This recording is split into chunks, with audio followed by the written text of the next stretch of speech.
Assalamu alaikum students, my name is Babar Gulab and I am your biology teacher of grade 9th.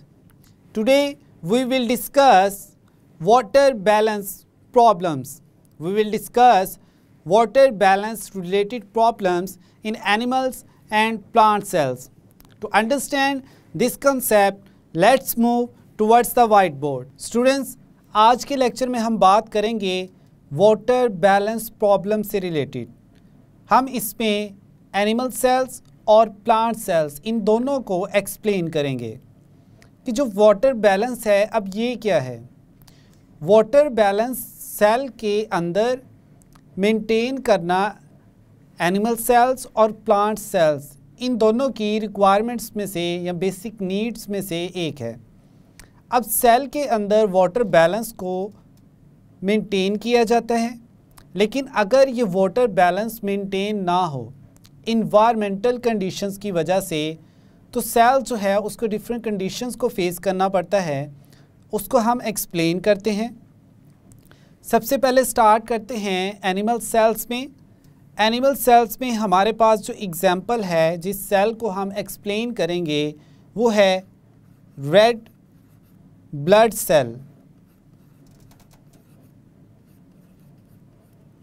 जिसको हम RBC भी कहते हैं। Animal cells के बारे में स्टूडेंट्स आपको क्लियर कट आइडिया होगा कि एनिमल सेल्स में सेल वॉल जो है वो एब्सेंट होती है, यानी सेल वॉल प्रेजेंट नहीं होती। एनिमल सेल्स में जो आउटर मोस्ट कवरिंग है वो क्या है? Cell membrane.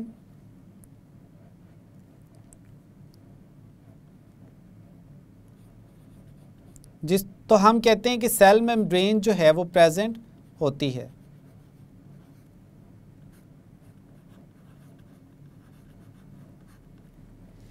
अब हम देखते हैं कि वाटर की inside the cell and outside the cell जो मूवमेंट है वो किस वजह से होती है। फॉर एग्जांपल ये हमारे पास इमेज में एक सेल है रेड ब्लड सेल, जिसको हमने प्लेस किया हुआ है एक आइसोटोनिक सॉल्यूशन में।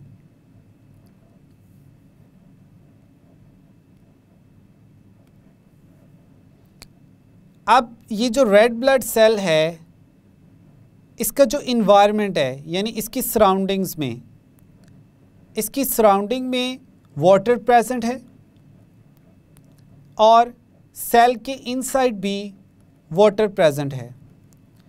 तो फर्स्ट कंडीशन जो है हमारे पास आइसोटोनिक,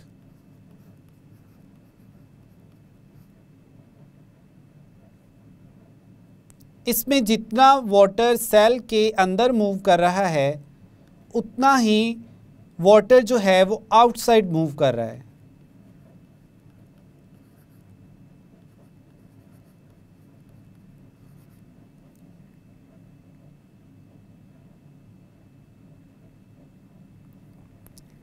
अब वाटर की जो मूवमेंट है इसको स्टूडेंट्स हमने एक्सप्लेन किया था कि ये सोल्यूट्स की वजह से होती है, यानी सेल के अंदर जो सोल्यूट्स हैं और सेल के जो इन्वायरमेंट है उसमें सोल्यूट्स की अमाउंट अप्रॉक्सीमेटली इक्वल है।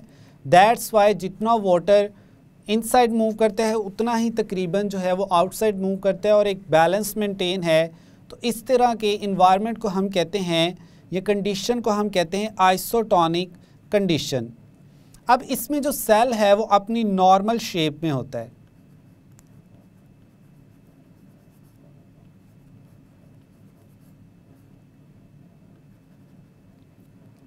यहाँ पर हमने रेड ब्लड सेल को अलग से दिखाया है आपको। इसमें जो वाटर है इनसाइड भी मूव करता है और इससे आउटसाइड भी मूव करता है, लेकिन इसका जो रिज़ल्ट है सेल पे कोई इफ़ेक्ट नहीं होता। सेल अपनी नॉर्मल शेप में ही प्रेजेंट होता है। ये तो था हमारे पास फर्स्ट कंडीशन कि अगर रेड ब्लड सेल को एक आइसोटोनिक सॉल्यूशन में रखा जाए तो सेल जो है उस पर क्या इफ़ेक्ट होता है। सेकंड टाइप है हमारे पास hypertonic solution.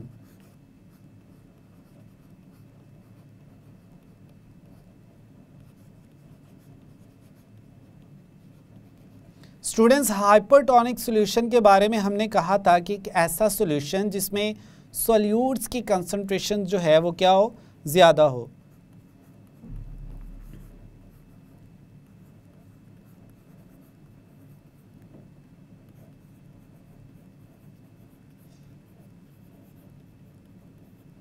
तो जब सेल को एक ऐसे सॉल्यूशन में रखा जाएगा जिसमें सॉल्यूट्स की कंसंट्रेशन ज़्यादा है, यानी बाहर क्या है, सॉल्ट्स ज़्यादा हैं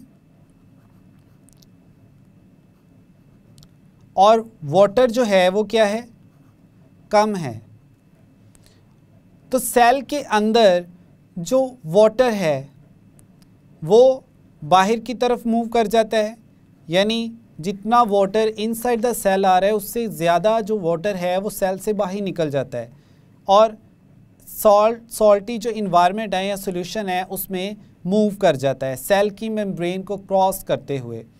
तो अब जब सेल के अंदर जो वाटर कंटेंट है वो बाहर निकल जाता है तो सेल जो है उसकी प्रॉपर शेप मेंटेन नहीं रहती, हम कहते हैं इम्प्रॉपर शेप हो जाएगी उसकी।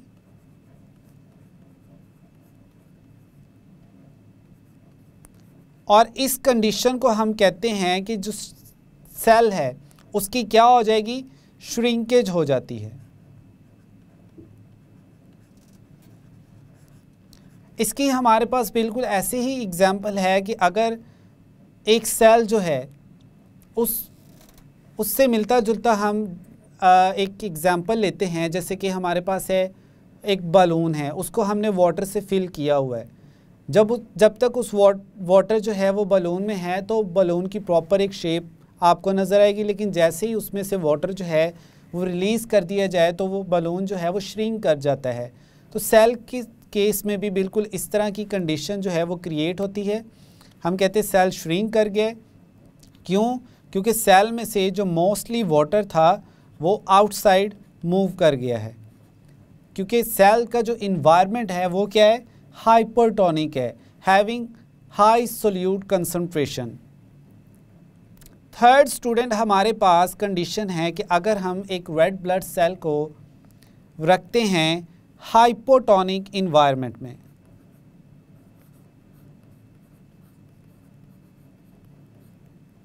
या हाइपोटोनिक सॉल्यूशन में।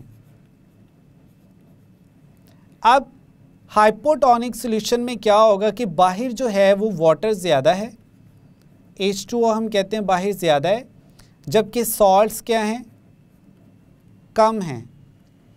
अब वाटर की अमाउंट बाहर ज़्यादा है और सॉल्ट्स कम हैं, जबकि सेल के अंदर जो सॉल्ट्स हैं वो as compare to its environment वो क्या होंगे, ज़्यादा होंगे।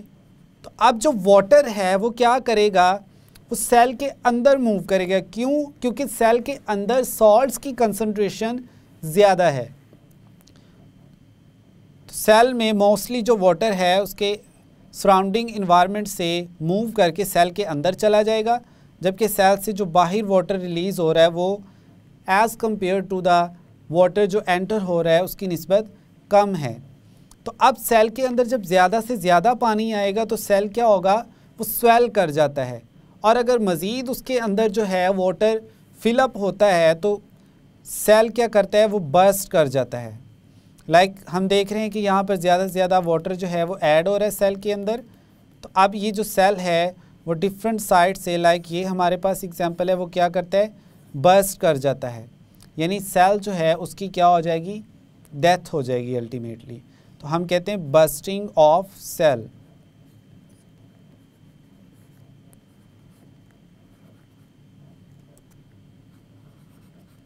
तो इस तरह से जो वाटर है या इन्वायरमेंट है वो सेल की प्रॉपर फंक्शनिंग को अफेक्ट करता है। हमारे पास 3 इन्वायरमेंट्स हैं, हम कहते हैं हाइपोटोनिक, हाइपोटोनिक एंड आइसोटोनिक। अब डिफरेंट जो ऑर्गेनिजम्स हैं वो डिफरेंट इन्वायरमेंट में रहते हैं और उनका जो इन्वायरमेंट है वो वेरी करता है हाइपोटोनिक या हाइपोटोनिक में। अगर फिशेस की बात की जाए तो वो फिशेस जो फ्रेश वाटर में रहती हैं, फ्रेश वाटर फिशेस के इन्वायरमेंट जो है उसमें वाटर ज़्यादा होता है जबकि सॉल्ट्स कम होते हैं, और फिशेस के बॉडी के अंदर, ये सेल्स के अंदर जो है वो सॉल्ट्स की कंसंट्रेशन ज़्यादा होती है। तो अब ज़्यादा चांसेस होते हैं कि सेल्स के अंदर जो है इन्वायरमेंट से वाटर एंटर हो जाए, लेकिन इन ऑर्गेनिजम्स में स्पेशलाइज्ड मैकेनिज़्म होते हैं वाटर को बैलेंस करने के लिए इनसाइड द सेल।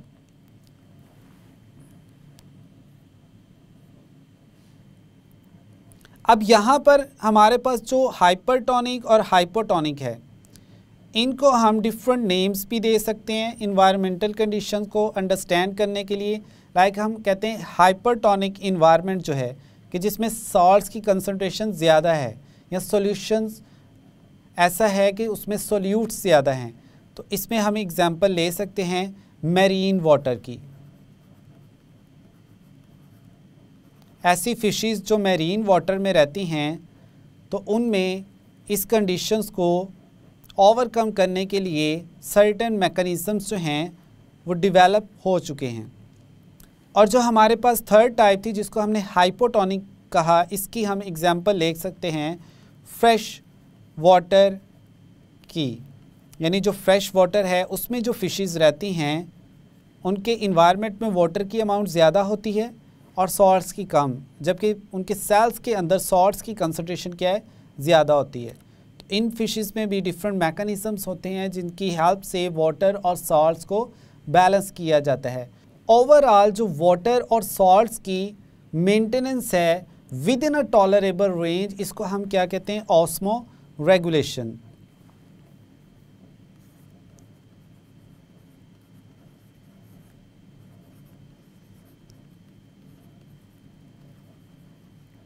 हम कहते हैं सॉल्ट्स और वाटर, इसको बैलेंस करना।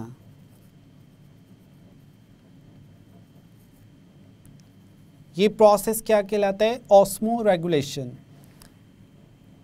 इसके बारे में आप नेक्स्ट जो है अपने चैप्टर्स या नेक्स्ट स्टैंडर्ड में डिटेल में इसको अंडरस्टैंड करेंगे। अब हम स्टूडेंट्स बात करते हैं प्लांट सेल्स की। तो प्लांट सेल जो हैं इनकी सराउंडिंग्स में एक सेकेंड जो है वो कवरिंग प्रेजेंट होती है जिसको हम कहते हैं सेल वॉल। प्लांट्स की जो सेल वॉल है उसका जो मेजर कंपोनेंट है वो क्या है, सेलुलोज। प्लांट्स की सेल वॉल सेलुलोज से मिलकर बनी होती है। अब प्लांट्स के सेल के बारे में अगर आपसे पूछा जाए कि इसकी आउटर मोस्ट कवरिंग कौन सी है, तो कौन सी है, सेल वॉल। जबकि एनिमल सेल्स में आउटर मोस्ट जो कवरिंग है वो क्या है, सेल मेम्ब्रेन।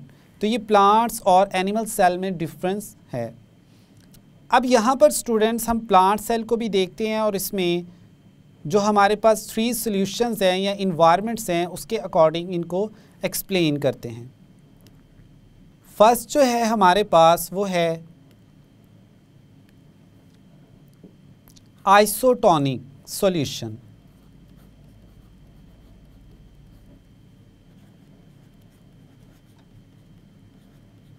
यानी जब प्लांट सेल को आप एक आइसोटोनिक इन्वायरमेंट में रखते हैं या सॉल्यूशन में रखते हैं तो प्लांट्स के सराउंडिंग में और प्लांट सेल के अंदर जो सॉल्ट्स और वाटर है वो बैलेंस रहता है, क्योंकि आपने उसको एक आइसोटोनिक सॉल्यूशन में रखा हुआ है।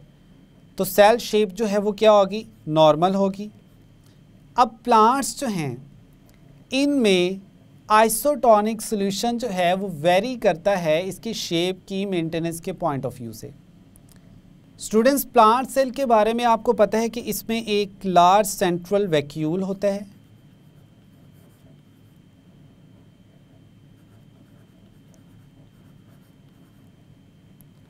और इस वैक्यूल की वजह से जो न्यूक्लियस है वो एक साइड की तरफ यानी पेरिफेरी की तरफ प्रेजेंट होता है।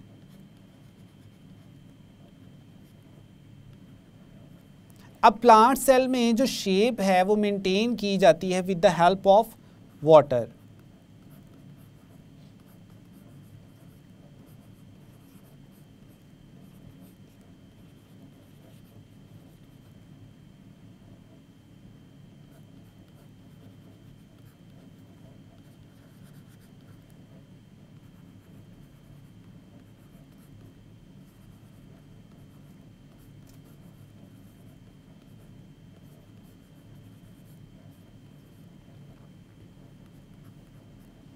अब जब आइसोटोनिक सॉल्यूशन में प्लांट सेल को रखा जाता है तो प्लांट्स जो हैं, हमने बात की कि उनके सेल्स की शेप मेंटेन रहती है किस वजह से, वाटर की वजह से, यानी प्लांट सेल में ज़्यादा वाटर का प्रेजेंट होना ज़रूरी है। लेकिन जब वाटर नहीं ज़्यादा अमाउंट में प्रेजेंट होगा, आइसोटोनिक सॉल्यूशन है, तो प्लांट सेल्स की जो शेप है वो प्रॉपरली मेंटेन नहीं रह पाएगी और हम कहते हैं कि जो प्लांट सेल है वो क्या हो जाएगा, फ्लैसिड हो जाएगा।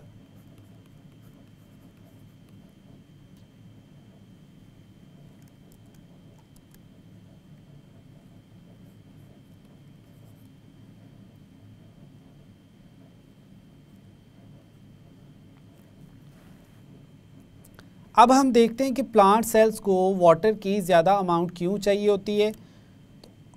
तो उसका हमारे पास जो आंसर है वो है टर्गर पर प्रेशर मेंटेन करने के लिए।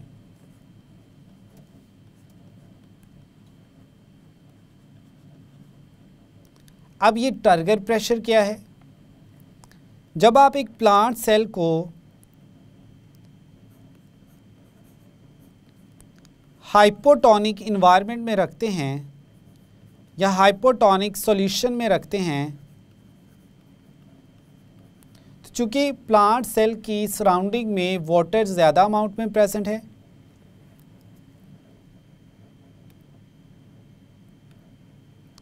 तो प्लांट्स में हम देखते हैं कि उनके सेल्स के अंदर ज़्यादा से ज़्यादा अमाउंट में वाटर जो है वो एंटर होता है।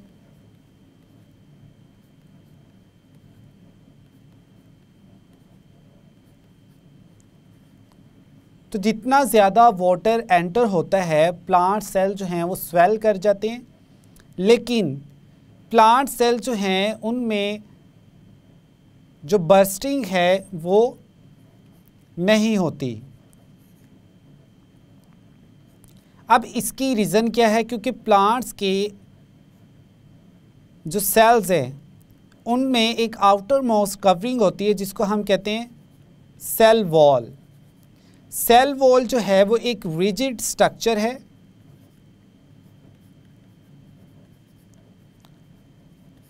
अब ये सेल वॉल प्रोटेक्ट करती है प्लांट सेल्स को बर्स्ट करने से।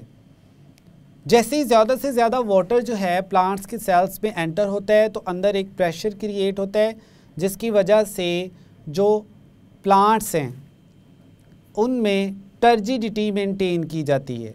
यानी जैसे ही सेल्स जो हैं वो स्वेल करते हैं, टर्जिड हो जाते हैं, तो इसको हम कहते हैं एक टर्गर प्रेशर क्रिएट किया जा रहा है वाटर की वजह से। और ये टर्गर प्रेशर जो यंग हर्बेशियस प्लांट्स हैं उनको अपने इन्वायरमेंट में स्ट्रेट रहने में हेल्प आउट करता है। अब हम देखते हैं कि हमारे पास जो थर्ड कंडीशन है जिसको हम कहते हैं हाइपरटोनिक सॉल्यूशन।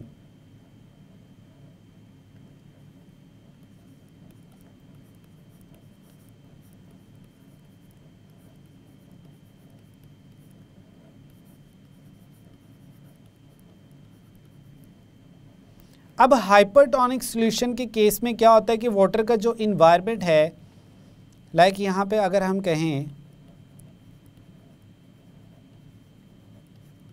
तो इन्वायरमेंट में जो वाटर है उसकी अमाउंट कम है और जो सॉल्ट्स हैं उनकी अमाउंट ज़्यादा है। तो अब प्लांट सेल्स में जो वाटर है वो स्केप कर जाता है और इन्वायरमेंट में चला जाता है। अब जब प्लांट्स के सेल्स में से वाटर जो है वो रिलीज़ हो जाता है तो जो सेल्स हैं उनकी जो टर्जिडिटी है या हम कहते हैं टर्गर प्रेशर जो है वो मेंटेन नहीं रहता।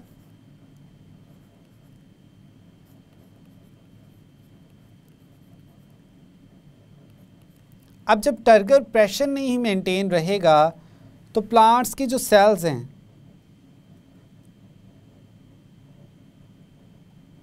उनका साइटोप्लाज्म जो है वो श्रिंक कर जाएगा।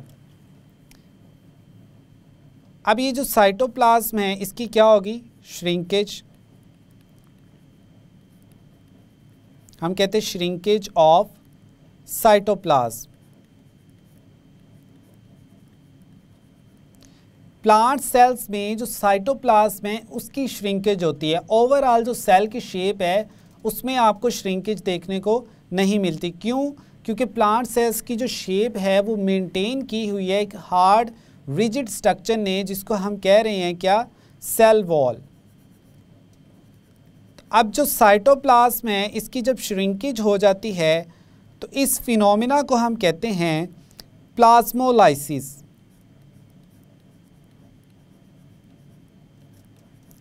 Means the shrinkage of cell cytoplasm is known as plasmolysis।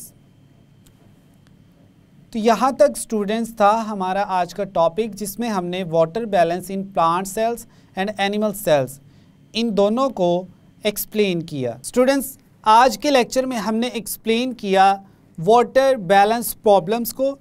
हमने वाटर बैलेंस से रिलेटेड जो फिनोमिनास थे उनको एक्सप्लेन किया एनिमल सेल्स में as well as in plant cells, जिसमें हमने डिफरेंट सॉल्यूशंस में एनिमल्स और प्लांट सेल्स को प्लेस किया। लाइक हमारे पास सॉल्यूशंस थे hypertonic, hypotonic and isotonic solutions. और फिर हमने ये देखा कि इन सॉल्यूशंस का सेल्स पर क्या इफ़ेक्ट होता है। I hope now you have a clear idea about water balance problem. मिलते हैं नेक्स्ट लेक्चर में। अल्लाह हाफिज़।